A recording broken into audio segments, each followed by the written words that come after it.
Hola, ¿qué tal, colegas? Bienvenidos a Medicina en un 2x3. Hoy vamos a estudiar las arritmias, así que comencemos. Bradiarritmia es un término que se refiere a un ritmo cardíaco debajo de 60 latidos por minuto. Puede deberse a distintas condiciones como disfunción del nodo sinusal o bloqueos AB. No existe un límite de frecuencia cardíaca definido por debajo del cual sea necesario el implante de un marcapasos. En general está indicado en un bloqueo grave de segundo o tercer grado cuya causa no sea transitoria y se espera mejore sin problemas con ese dispositivo. Ahora, se considera disfunción sinusal o síndrome del nodo enfermo a la alteración en la función del marcapasos del nodo sinusal. Es la segunda causa más frecuente de implante de marcapasos definitivo. En la mayoría de los casos se desconoce la causa, pero se puede asociar a procesos degenerativos en adultos mayores. Algunas causas infrecuentes son isquemia del nodo por enfermedad coronaria, procesos infiltrativos como amiloidosis y hemocromatosis, enfermedad de Chagas, enfermedades sistémicas asociadas a bradicardia sinusal como hipotiroidismo, colestasis o hepatopatías avanzadas. Los betabloqueadores, verapamil, diltiazem, ivabradina, digoxina y prácticamente cualquier antiarrítmico puede generar este síndrome. En caso de que la disfunción sinusal sea sintomática, aparecen síncopes o presíncopes con bradicardia extrema e intolerancia al ejercicio por insuficiencia cronotrópica, o sea, el corazón no puede aumentar su frecuencia cardíaca para cubrir las demandas del ejercicio. Con cierta frecuencia el síndrome del seno enfermo se asocia con taquiarritmias auriculares como fibrilación que alteran con bradicardias. Las taquicardias suelen seguirse de pausas prolongadas al terminar el episodio. A esto se le conoce como síndrome de bradicardia-taquicardia. Hay que sospechar cuando encontremos una pausa muy larga del electro después de una taquicardia. Específicamente, en el electro de la disfunción sinusal se puede observar bradicardia sinusal o bloqueo sinauricular, pausas o paradas sinusales con o sin ritmos de escape, migración de marcapasos auricular o arritmias auriculares rápidas y lentas si se relaciona con el síndrome de bradicardia-taquicardia. Cuando se sospecha el diagnóstico pero no hay claridad en el electro, un holter subcutáneo puede documentar el ritmo durante los síntomas. El tiempo de recuperación del nodo sinusal está alargado en pacientes con enfermedad del nodo sinusal. La disfunción sinusal asintomática no necesita tratamiento. El marcapasos definitivo se indica para controlar el síncope si es que se presenta. Ahora, el síndrome de hipersensibilidad del seno carotidio es una alteración que cursa con actividad desmesurada del impulso vagal entre estímulos normales. Los síntomas aparecen cuando el paciente comprime el seno con sus actividades normales, como al afeitarse, ponerse corbata o mover el cuello. El diagnóstico se realiza con la maniobra de compresión del seno. Esto puede generar una respuesta cardioinhibidora donde predomina la baja frecuencia cardíaca o una respuesta vasodepresora donde predomina la vasodilatación, lo cual disminuye la presión bastante. La prueba se considera positiva si la frecuencia cardíaca disminuye por 3 segundos o más o cuando la presión sistólica disminuye a 50 milímetros de mercurio, además de que se acompañe de síntomas como lipotimia o síncope. Es importante evitar las maniobras de compresión del seno carotidio e implantar un marcapasos en los pacientes muy sintomáticos con respuesta cardioinhibidora. Llegó el momento de recordar el origen del canal, los bloqueos AB, la causa más frecuente de implante de marcapasos definitivo en nuestro medio. La mayoría de bloqueos AB aparecen en adultos mayores por la enfermedad de Leber o fibrosis degenerativa de las de His o por la enfermedad de Lenegre o fibrosis degenerativa del sistema His-Purkinje. También pueden aparecer bloqueos por aumento del tono vagal en deportistas, con el dolor, durante el sueño, por isquemia coronaria, por fármacos como la digoxina y los betabloqueadores, por la enfermedad de Lyme y de Chagas, por amiloidosis, por mesoteliomas cardíacos, incluso pueden ser congénitos en el caso de los bloqueos supraicianos. El bloqueo AB de primer grado tiene un intervalo PR mayor de 200 milisegundos o 0.20 segundos, o sea, más de 5 cuadritos en cada latido. Es un PR alargado y constante. El bloqueo AB de segundo grado se divide en MOBITZ 1 Wenckebach y MOBITZ 2. El primero se caracteriza por un alargamiento del PR progresivo hasta que una onda P se bloquea. El ciclo se reanuda y se repite. Si se llega a encontrar durante el sueño no hay problema, es fisiológico. El bloqueo MOBITZ 2 es un bloqueo aleatorio, por así decirlo, de una onda P sin alargamiento progresivo. De repente aparece una onda P que no conduce y luego viene otra P cuyo impulso sí conduce a los ventrículos y tenemos QRS.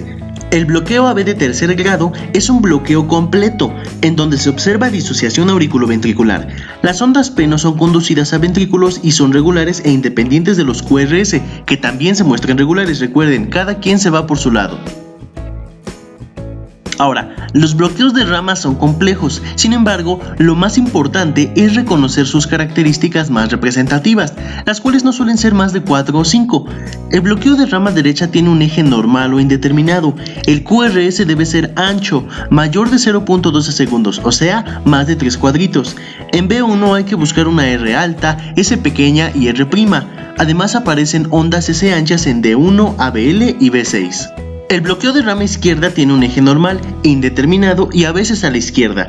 También debe tener QRS mayor de 0.12 segundos.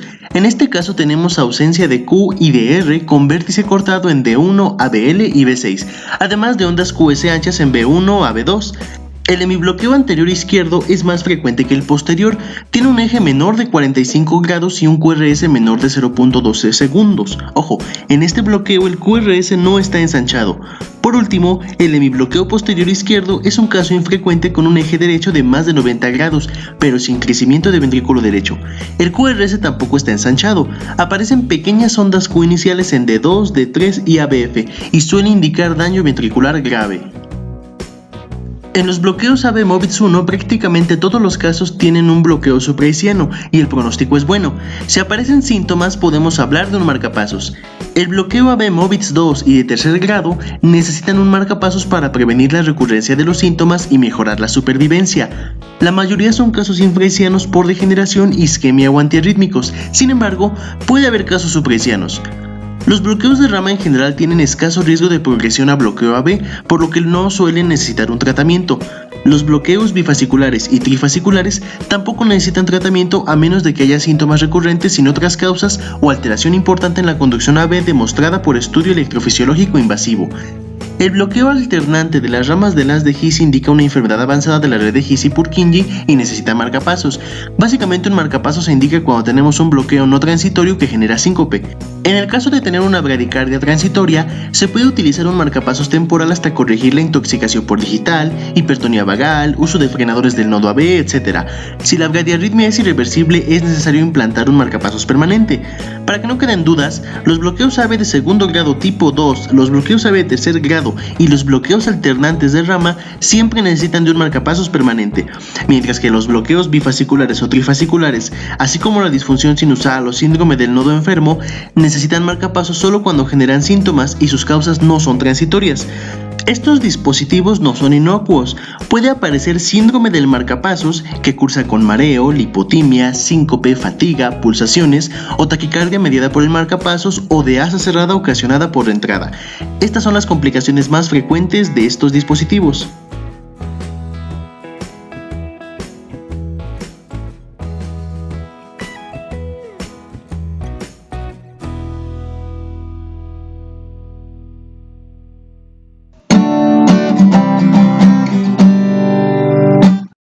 Una taquicardia se define como una arritmia con al menos 3 latidos consecutivos a más de 100 latidos por minuto. En general existen 3 mecanismos que pueden generar taquiarritmias: alteración del automatismo, actividad desencadenada y la famosa reentrada. Las taquicardias por alteración en el automatismo con formación del impulso son producidas por un aumento del automatismo en una parte del corazón. Las principales causas son catecolaminas, hipercalemia, hipoxia, isquemia, estiramiento de fibras e intoxicación por digoxina. La actividad desencadenada o postpotenciales consiste en la aparición de despolarizaciones después del potencial de acción, debidas generalmente al incremento en la concentración intracelular de calcio. Este mecanismo es el habitual en presencia de hipopotasemia e hipomagnesemia, así como en el síndrome de Cute largo. Ahora, las taquicardias por alteración en la propagación del impulso o reentrada representan el mecanismo más frecuente. Las taquicardias por reentrada pueden iniciarse y terminarse de forma reproducible por extrasístoles espontáneas o provocadas y con estimulación rápida. Una taquicardia por reentrada es reconocible cuando observamos que comienza y termina súbitamente, así de repente. Además, pueden generarse a propósito con estimulación programada y son potencialmente curables con ablación. Es necesario buscar datos de cardiopatía estructural subyacente, ya que en muchos casos el tratamiento y el pronóstico del paciente dependen más de la cardiopatía que de la arritmia en sí misma. Las maniobras vagotónicas pueden ser eficaces para el diagnóstico. Podría ser masaje del seno carotidio con el paciente monitorizado. No debe hacerse si existe un soplo carotidio. También podrían ser maniobras de Valsalva, tos o apnea prolongada e inmersión de la cara en agua fría. En general, las maniobras vagales frenan transitoriamente pero no cortan las taquicardias cuyo sustrato está exclusivamente en las aurículas, fibrilación y flúter. Pueden cortar las taquicardias por la entrada en las que participa el nodo auriculoventricular, la intranodal u ortodrómica. Ahora, las extrasístoles auriculares existen en el 60% de los adultos. En general carecen de importancia. En el electro aparece una onda P prematura y de morfología distinta a la P sinusal siguiente, como una P invertida, por ejemplo. En relación a las extrasístoles ventriculares, en el electro aparecen complejos QRS prematuros y anchos, no precedidos de ondas P. Existen en más del 60% de adultos. En pacientes sin cardiopatía no se asocian a mal pronóstico. Las más frecuentes nacen en el tracto de salida del ventrículo derecho. En pacientes con cardiopatía de base, cuando existe fenómeno de R sobre T, pueden iniciar una taquicardia ventricular. Algunos términos que se aplican a las extrasístoles ventriculares también resultan de interés. La parasistolia ventricular define la existencia de dos marcapasos que compiten, el nodo sinusal y otro ventricular. En el electro aparecen extrasístoles ventriculares con un periodo constante entre ellas. El otro término es el bigeminismo ventricular. Por cada latido sinusal existe una extrasístole ventricular. Las extrasístoles ventriculares generalmente son asintomáticas, aunque a veces pueden producir palpitaciones. En sujetos sin cardiopatía estructural no requieren tratamiento específico a no ser que los síntomas sean muy molestos, en cuyo caso podrían administrarse betabloqueadores, verapamil o diltiazem podrían ser una alternativa. Además debe eliminarse el tabaco, la cafeína, el alcohol y los estimulantes adrenérgicos. En pacientes con cardiopatía estructural subyacente y extrasístoles deben emplearse betabloqueadores. Si las extrasístoles son asintomáticas, monomorfas y resistentes a los betabloqueantes, puede realizarse la ablación por catéter del foco. Vamos con las taquicardias supraventriculares, como la taquicardia sinusal, fibrilación auricular, aleteo o flúter auricular. La taquicardia sinusal se trata de un ritmo sinusal a más de 100 latidos por minuto con una onda P idéntica a la sinusal. Típicamente el comienzo y el final de esta arritmia son graduales y con maniobras vagales se ralentiza la frecuencia solo transitoriamente. Las causas posibles son múltiples, pues en la gran mayoría de las situaciones es reactiva a situaciones como estrés, ansiedad, fiebre, anemia, hipovolemia, etc. El tratamiento es el de la causa responsable. La infrecuente taquicardia sinusal inapropiada, característica de personal sanitario femenino, puede precisar el empleo de betabloqueadores calcio antagonistas o ivabradina. La fibrilación auricular representa la arritmia crónica sostenida más frecuente. En el electro existe una actividad auricular aparentemente desorganizada, sin ondas P, que son sustituidas por una ondulación irregular, ondas F a 350-60 latidos por minuto, y que muestran una conducción variable e irregular a los ventrículos. La fibrilación auricular se clasifica en paroxística, la que cardiovierte espontáneamente en la primera semana, normalmente durante las primeras 24 a 48 horas. Persistente, la que no cardiovierte espontáneamente en un máximo de 7 días, aunque se puede intentar. Y permanente, no cardiovierte espontáneamente ni se intenta hacerlo. La fibrilación auricular se inicia en muchos casos con episodios de fibrilación auricular focal, pero que cada vez tienden a hacerse más persistentes y que finalmente acaban en fibrilación auricular permanente. El factor predisponente más frecuente es la hipertensión y el mecanismo más ampliamente aceptado es la reentrada.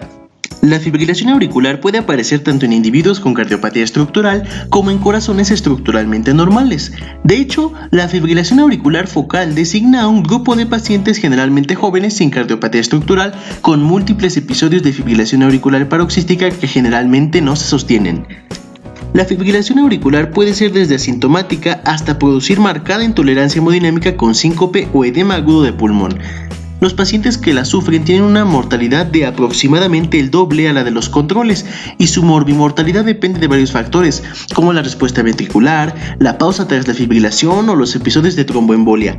La exploración física durante la fibrilación auricular demuestra un pulso irregular, faltan las ondas A y el seno X en el pulso venoso yugular y se aprecia una intensidad variable del primer ruido y de la amplitud del latido arterial. Actualmente se recomienda estimar el riesgo tromboembólico en fibrilación auricular de acuerdo a la tabla en pantalla. Es importante tener en cuenta que la estratificación de riesgo no es necesaria en los casos en los que el riesgo tromboembólico es alto de base, como en el contexto de una fibrilación auricular asociada a estenosis mitral y prótesis valvulares mecánicas, o en el contexto de una miocardiopatía hipertrófica. En estos casos, la anticoagulación oral crónica es necesaria independientemente del valor obtenido en la escala.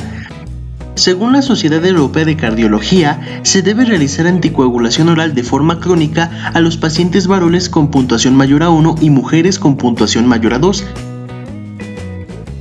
Pasamos al tratamiento de la fibrilación, de acuerdo a dos estrategias: control de frecuencia y control de ritmo. En la estrategia de control de frecuencia no se va a intentar restablecer el ritmo sinusal, sino que se tratará de paliar las complicaciones que puede producir la fibrilación. La estrategia de control de ritmo, en cambio, está enfocada en restablecer el ritmo sinusal y mantenerlo. Empecemos con la estrategia de control de la frecuencia ventricular. En todos los casos se recomienda realizar un control adecuado, salvo que esté espontáneamente controlada. Para ello se pueden utilizar fármacos frenadores del nodo AB, o sea, beta bloqueadores, verapamilo, diltiazem o digoxina, que es el más débil de los cuatro. El objetivo es conseguir una frecuencia cardíaca menor a 110 latidos por minuto en reposo o incluso menor a 80 si persisten los síntomas. En unos pocos casos se recurre a producir un bloqueo AB completo mediante la ablación por catéter del nodo AB e implante de marcapasos definitivo. Frenar el nodo AB es importante en los pacientes en los que se utilizan antiarrítmicos para cardiovertir la fibrilación auricular, ya que estos fármacos pueden tener efectos vagolíticos, por ejemplo la quinidina, y acelerar la respuesta ventricular, además del riesgo de que el antiarrítmico, sobre todo los del grupo 1C como flecainida, pueda organizar la fibrilación auricular en forma de flúter auricular con longitud de ciclo larga, que generalmente es conducido más rápido por el nodo AB que la propia fibrilación auricular, aumentando bruscamente la frecuencia cardíaca y empeorando los síntomas. La estrategia de control del ritmo básicamente es cardioversión, la cual se puede realizar mediante electricidad sincronizada con alta energía con una eficacia mayor del 90% o con fármacos antiarrítmicos con una eficacia en torno al 70%. Siempre que el paciente presente inestabilidad hemodinámica en relación con la arritmia, se realizará cardioversión eléctrica inmediata. El flúter auricular o aleteo es una taquicardia auricular que se produce por una macroreentrada en torno al anillo tricuspidio que gira a 250 o 350 latidos por minuto desde el que se despolarizan las aurículas. Genera en el electro una actividad auricular regular en dientes de sierra, ondas F positivas en B1 y negativas en cara inferior, o sea D2, D3 y ABF. El flúter es muy característico de los pacientes con enfermedad pulmonar obstructiva crónica. También puede aparecer atípicamente en torno a otros obstáculos, como foramen oval, las cavas o cicatrices postquirúrgicas. La frecuencia ventricular suele ser la mitad de la auricular por conducción AB 2:1, unos 150 latidos por minuto generalmente. La forma más eficaz de tratar con el flúter auricular es la cardioversión eléctrica sincronizada. Suele requerir menos energía que la fibrilación. Los antiarrítmicos son muy poco eficaces. Aunque el riesgo embólico parece ser algo menor, el tratamiento antitrombótico debe hacerse análogo al de la fibrilación auricular, excepto que se opte por una estrategia de tratamiento definitivo como en el caso de la ablación del istmo cabo-tricuspidio, que suele ser el procedimiento de elección ante el primer episodio mal tolerado. Las taquicardias supraventriculares paroxísticas reentrantes son arritmias regulares de QRS estrecho, a menos de que haya bloqueo de rama o preexcitación. Se originan en pacientes sin cardiopatía estructural que tienen episodios recurrentes de taquicardia con inicio y final bruscos. La más frecuente es la taquicardia por reentrada intranodal, seguida de la taquicardia por reentrada ortodrómica.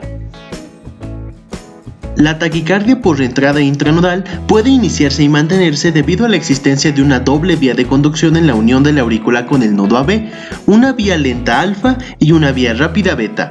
Bajo determinadas circunstancias podría establecerse un circuito de reentrada intranodal con conducción por la vía lenta hacia el ventrículo y por la vía rápida hacia la aurícula. Este tipo de taquicardia puede iniciarse y terminarse de forma reproducible con estimulación eléctrica, tiene inicio y fin bruscos y puede producir palpitaciones, hipotensión arterial o síncope.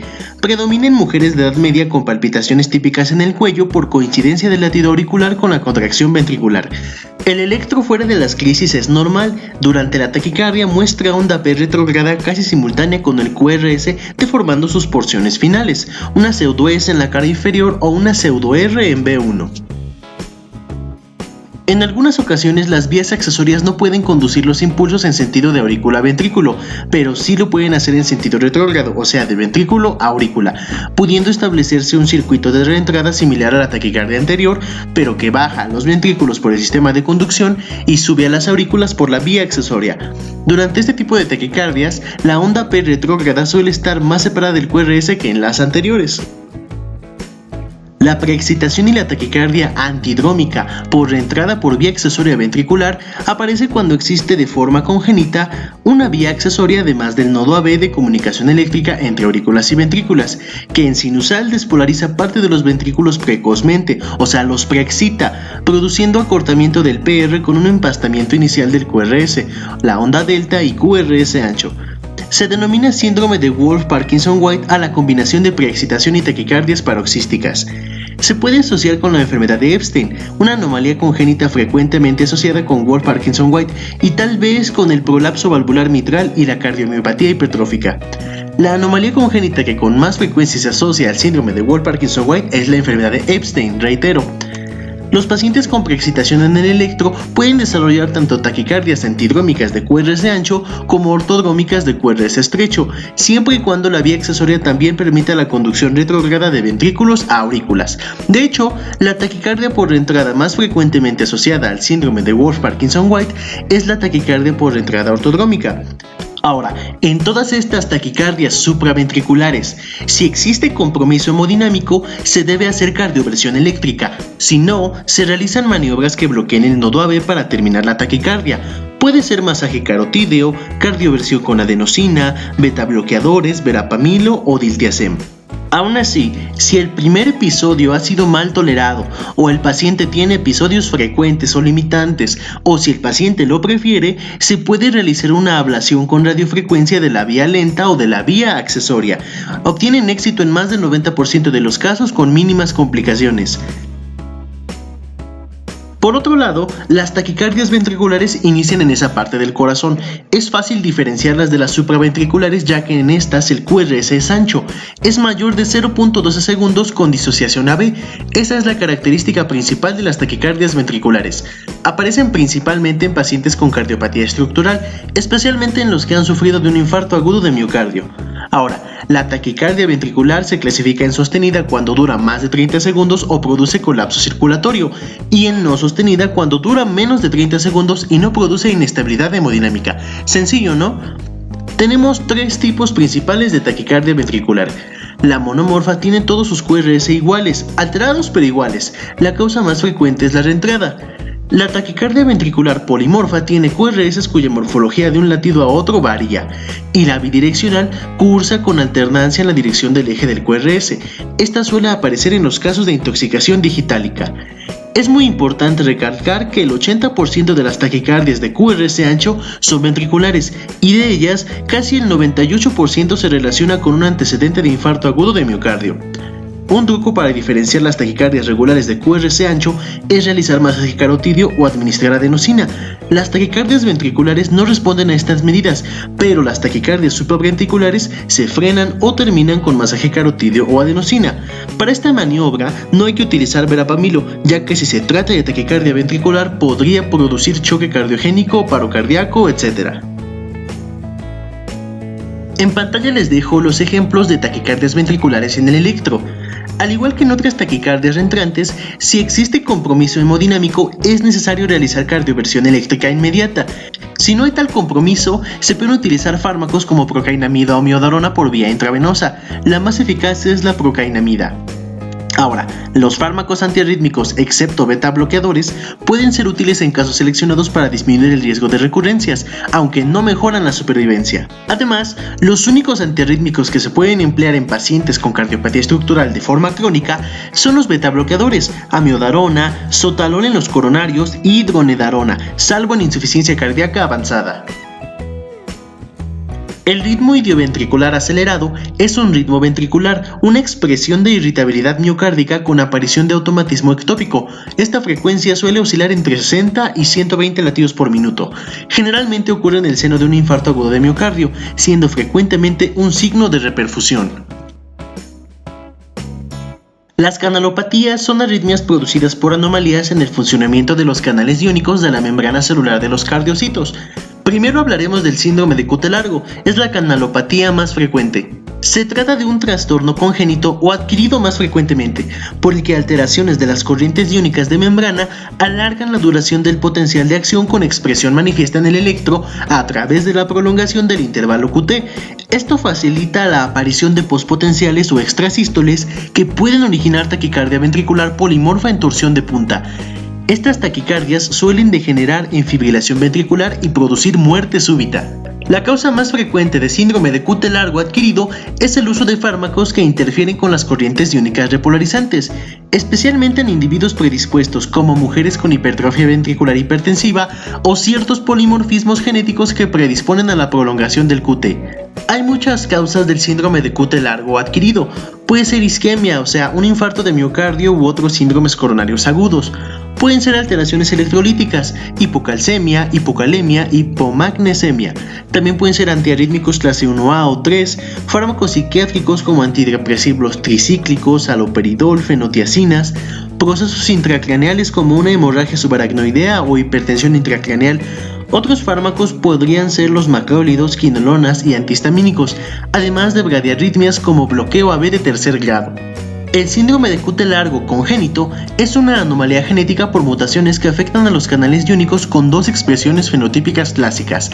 Tenemos el síndrome de Romano-Ward autosómico dominante y el síndrome de Jervell-Lange-Nielsen autosómico recesivo ligado a sordera congénita. Algunas asociaciones poco comunes incluyen las anomalías esqueléticas y parálisis periódicas del síndrome de Andersen en el síndrome de QT largo congénito tipo 7, o la sindactilia y autismo en el síndrome de Timothy o síndrome de QT largo congénito tipo 8. En el tratamiento del síndrome de QT largo adquirido podemos intentar eliminar la causa, hacer una corrección iónica, retirar fármacos, tratar la isquemia o la bradicardia. También pueden utilizarse el sulfato de magnesio o medidas para taquicardizar al paciente, como isoproterenol. Es importante recalcar que esta medida solo aplica para la versión adquirida. En el tratamiento de síndrome de QT largo congénito se deben emplear los betabloqueadores para disminuir el riesgo de eventos. Si existiesen síncopes o arritmias ventriculares a pesar del tratamiento con betabloqueadores, es necesario implantar un desfibrilador. El síndrome de Brugada es una enfermedad genética producida por mutaciones en el gen que codifica el canal de sodio cardíaco, SCN5A. Esto da lugar a una hipofusión del canal. Solamente 20 a 30% de los pacientes tienen una mutación reconocible. El electro de estos pacientes es característico. Hay un bloqueo incompleto de rama derecha, ascenso igual o mayor de 2 milímetros del punto J y el segmento ST y onda T negativa de B1 a B3. Este electro es diagnóstico y se denomina tipo 1. Ante pacientes con electro dudoso se puede realizar un test farmacológico con flecainida o agmalina u otro fármaco inhibidor de sodio para forzar la aparición del patrón tipo 1 en los realmente afectados. La arritmia que se asocia con el síndrome de Brugada es una taquicardia ventricular polimorfa que puede degenerar en fibrilación ventricular. Suele pasar durante el sueño, la fiebre o tras emplear antiarrítmicos del grupo 1 u otros fármacos bloqueantes de corrientes de sodio, como los antidepresivos tricíclicos. El síndrome de Brugada es una causa de muerte súbita familiar. Es más letal en hombres y más prevalente en el sudeste asiático. Lo único que hay que hacer es evitar los desencadenantes e implantar un desfibrilador. En pantalla les dejo un resumen acerca de los principales fármacos antiarrítmicos. Es la clasificación clásica de Vaughan-Williams. Se las dejo para que la repasen.